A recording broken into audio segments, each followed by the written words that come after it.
Tudo bom, pessoal? Tô começando mais um vídeo aqui falando uma série sobre ETFs, REITs.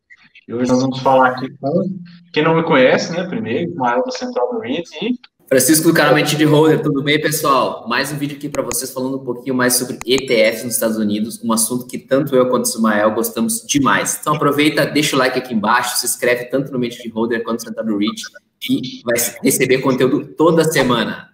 Exatamente. Hoje nós vamos falar aqui sobre o ETF. Os ETFs eles são relativamente novos, até na Bolsa de Valores dos Estados Unidos, são os Exchange Trade Funds. Então, quem não conhece que os REITs, ou as empresas de perto, acaba investindo em um fundo que ele replica um determinado índice. Você pode comprar ele por um código, no caso do ETF, nós vamos falar aqui hoje para vocês, ele é o OLD, pessoal. Então, esse ETF, basicamente, que eu vou explicar, ele é um ETF focado em idosos, né? A terceira idade, melhor idade, se possível dizer, né? E aí o foco principal dele são empresas que trabalham nesse setor, né? Exatamente. E esse ETF, ele busca exposição em empresas que fornecem cuidados de longo prazo. Ele busca locais e ativos que focam principalmente na população e envelhecimento. Então, esse ETF ele tem grande exposição a REITs, principalmente aqueles focados em habitação para idosos. Então, um ponto que a gente vê, o foco desse ETF é principalmente no envelhecimento da população.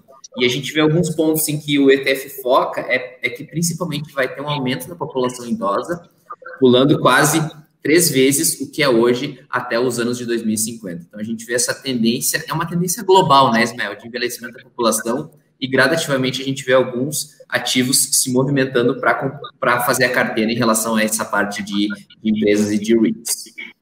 Estima que nos Estados Unidos hoje, os baby boomers, né, aquela população que nasceu por volta dos anos 60, estima-se que hoje 10 mil se aposentem por dia. Então, é uma grande população aí que está entrando, que está começando a utilizar desses, que são dependentes, de certa parte, dessas empresas. É que não são ainda só REITs. A gente acaba falando de um ETF REITs porque a maior parte do portfólio desse ETF são REITs. Mas aí você tem empresas de biociências, empresas farmacêuticas, enfim, que acabam compondo também o portfólio desse ETF. Algumas características do portfólio desse ETF, Ismael, é que ele tem hoje 47 empresas de guarda-chuva que fazem parte dos ativos desse ETF. Dentro dessas 47 empresas, hoje ele tem um valor de mercado perto de 23 milhões de dólares. Então, a gente vê que o ETF ele não é tão grande ainda, ele está compondo o seu portfólio, mas a gente vê esse crescimento ao longo dos últimos anos.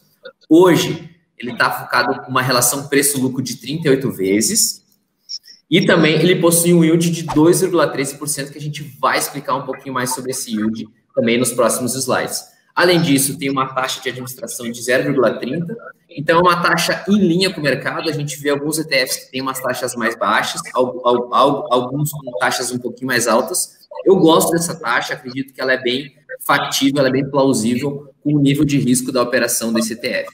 E também ele tem um benchmark do Solactive Index. ETFs que tem um valor, que tem um asset under management, tem ativo sob gestão, um valor menor, e já eles costumam ter uma taxa um pouco maior para compensar isso, porque uma taxa muito pequena para uma gestão pequena acaba não valendo a pena ali para quem está gerindo, né? O que se espera é que com o crescimento desses ETFs, é lógico que a gente falou do ETF que foi lançado em 2016, então é relativamente recente. Conforme a tendência, né, conforme esse valor aí de ativos sob gestão subam, essa taxa de administração começa a cair. E a concorrência também faz com que essa taxa caia. Esse é um bom ponto. A gente vê aqui também nos FIIs brasileiros, né, em que à medida que o valor de mercado do fundo vai crescendo, o patrimônio vai crescendo, a taxa de administração tende a cair. Passar aqui para vocês, pessoal, um pouquinho da exposição global desse ETF. Então, a gente vê uma exposição quase que 3/4 dele está focado nos Estados Unidos. E um ponto importantíssimo é que a gente vê principalmente exposição a países já consolidados. O que eu quero dizer com isso? Países em que a população ela já é idosa e é muito fácil de ver uma tendência de envelhecimento da população nesses países. Então, foco muito grande nos Estados Unidos, também em grandes países europeus. Então, esse é um ponto que a gente vê claramente esse movimento do ETF em busca desses ativos nesses países. Exatamente, é a posição muito grande dos Estados Unidos, né? Aí a gente fala um pouquinho do portfólio, né, exposição de portfólio nos setores dele. Quem acompanha aí já observa que o setor que mais compõe esse ETF são os de REITs. E aí a gente vai falar de REITs especializados, que são principalmente aqueles ali de healthcare. Dentro do setor de healthcare, a gente tem grandes subsetores, o maior deles, inclusive, é o de cuidados de idosos. E a gente tem uma pequena porcentagem de REITs residenciais também. E diversos outros, né, como suporte à vida de idoso, REITs diversificados, REITs em desenvolvimento, REITs comerciais, enfim. Apesar de não ser um REIT exclusivo, ser um ETF exclusivo de REITs, a maior parte do portfólio deles são REITs. O que tu acha dessa alocação, Ismael? É algo que te atrai, esse ponto de REITs especializados em healthcare, onde tem mais de 80% do portfólio do fundo do ETF? Então, tu vai até passar para o próximo slide aí, que eu acho que no próximo a gente mostra aí, né, exatamente a exposição dos 10 maiores. Vamos lá.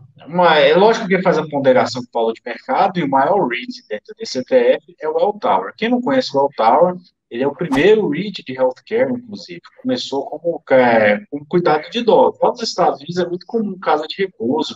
Aqui no Brasil ainda não existe, mas não é tão comum como nos Estados Unidos. Só fazer um lembrete, Ismael, deixa eu fazer um lembrete que a gente já tem uma análise sobre o Welltower, eu vou deixar o card aqui para vocês, para verificar quem quiser saber mais sobre esse ativo, a gente já fez uma análise sobre ele.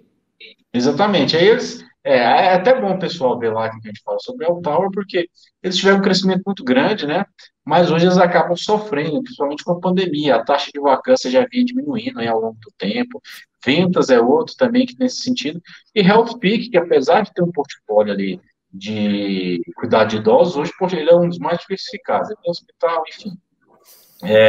O que eu observo, principalmente nesses REITs de healthcare americano, é que eles vêm fazendo uma transição gradual de portfólio, principalmente para clínicas médicas, hospitais, centros de pesquisa, e ficando cada vez menos dependente desse setor de idosos aqui, até porque o mercado americano já tem tanto REIT, tanto operador de casa de idoso, e acaba que a concorrência é muito grande.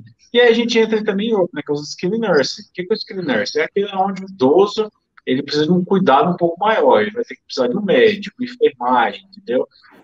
Ele fica quase que sendo hospitalizado. Então, mas assim, o aluguel, a taxa de crescimento deles tem sido bem razoável nos últimos tempos, né? Então, isso tem sido algo que os investidores vêm buscando. Então, quem olha muito para REIT Healthcare vai observar que a maior exposição deles, os maiores, né? Tem grande exposição aí a cuidados de idosos. Exatamente. E dentro dessa parte de cuidados idosos também, um pouco das alocações desse ETF, a gente vê principalmente a parte de financials e de healthcare, que o Ismael explicou um pouco mais agora, e também de financials, de fazer a gestão dessas propriedades em relação ao cuidado de idosos. Então, essa migração gradual que a gente vê em relação ao cuidado de idosos para os outros pontos de healthcare é um ponto que a gente sempre toca aqui, né, Ismael, em relação a que, como tem muita concorrência, está virando quase que uma commodity, digamos assim, né, em relação a isso nos Estados Unidos. Então, a gente faz esse exemplo até para explicar um pouco do porquê que esses ativos estão fazendo essas alocações e essas mudanças para a parte de pesquisa e outros pontos de healthcare. E tem outro ponto também que não é tão barato, né? Você habitar uma casa de idosos nos Estados Unidos é bem caro, né? Uma skilled nursing, por exemplo, a média mensal é $8.800. Então, não é todo americano que tem condição. A própria média de habitação de uma senior house, ela é maior do que uma pensão média do americano. Então, existe uma série de fatores aí a se analisar. Além do mais, que mesmo com o envelhecimento da população, a tendência é com que as pessoas se mantenham ativas por mais tempo e que elas não vão habitar, assim, não é tão fácil a gente analisar certos números friamente essas casas de senior house. E aqui, Ismael, a gente traz uma variação do old versus o VNQ. Então, a variação de valor, a variação de preço dele, historicamente e também agora nos últimos meses. O que a gente pode notar em relação a essa variação? Historicamente, ele operou abaixo do VNQ. E um ponto importante que a gente traz agora é que o VNQ acabou sofrendo um pouquinho mais que ele na pandemia, até porque eles estão praticamente andando juntos nos últimos meses. Não, então, o que a gente observa aqui nesse gráfico aqui é que o Old, ele tem performado aí desde 2018 até melhor, né, do que o VNQ. Em grande parte pela expansão dessas senior houses. A gente tem que lembrar também que mesmo dentro de VNQ, esses REITs de healthcare eles têm um peso considerável, né? Então, tem algo aí que a gente tem que olhar. Mas o que me chama a atenção é que nas últimas semanas aí, né, nos últimos mês, basicamente, os REITs de healthcare têm tido uma performance bem razoável, né? Então, eles têm performado bem melhor do que o VNQ. E para quem investiu aí nesse ETF desde o lançamento dele, hoje tem só em retorno de preço, né? Tirando aí os dividendos, é um retorno médio aí de 17% contra 0,63% do DNQ. E um ponto que a gente traz aqui importante é sempre a comparação de yield, principalmente do VNQ versus o Old. Então a gente vê que historicamente o yield do Old ele é mais baixo que o VNQ. Então a gente vê isso principalmente por foco em relação de risco-retorno. Então geralmente quando a gente tem um maior yield é vinculado ao maior risco na operação. Então como esse ETF está focado principalmente em ativos com menor risco, consequentemente, o yield fica menor que o VNQ. Exatamente. E é o que a gente fala, isso é exatamente o que você falou, né? Ele tem historicamente um yield menor do que o VNQ. Durante a crise, o yield acaba subindo porque a cotação desce, né? Então, a gente observa aí que ele é um ETF para quem quer valorização ao longo do tempo e não está focado somente no yield. Então, Ismael, apresentamos aqui um pouquinho mais sobre esse STF, num modo geral, em um viés de longo prazo. O que tu acha em relação se é bull ou bear? Então, por exemplo, no setor de healthcare, né, é um setor que eu até gosto dele. Pessoalmente, eu gosto principalmente de hospitais, centros de pesquisa, mas eu já não me agrada muito o casa de idosos. E esse ETF, o foco dele é basicamente casa de idosos. Não só casa de idosos, mas skilled nursing também, que é onde você tem um cuidado um pouco maior com o idoso. É o que a gente observou aí, né, ao longo do tempo. Ele tem um yield mais baixo que o BNQ, a valorização dele não tem sido tão superior ao BNQ, mas é lógico que o tempo é muito curto, né? Foi lançado em 2016, então é difícil a gente falar o que vai acontecer com esses ETFs ao longo do tempo. Mas para quem está procurando REIT, é muito comum as pessoas entrarem em REITs grandes, como BNQ, SCHH, ICF, e depois começarem a procurar ETFs setoriais. E aí o nosso intuito aqui hoje foi apresentar um desses ETFs setoriais, que é o OLD, já que dentro do setor de healthcare, os maiores REITs têm uma grande exposição a cuidados de idosos. Exatamente. E esse é um ponto que a gente traz de principal ponto positivo dos ETFs, é basicamente a diversificação, então a gente consegue comprar muitos ativos com base em um só.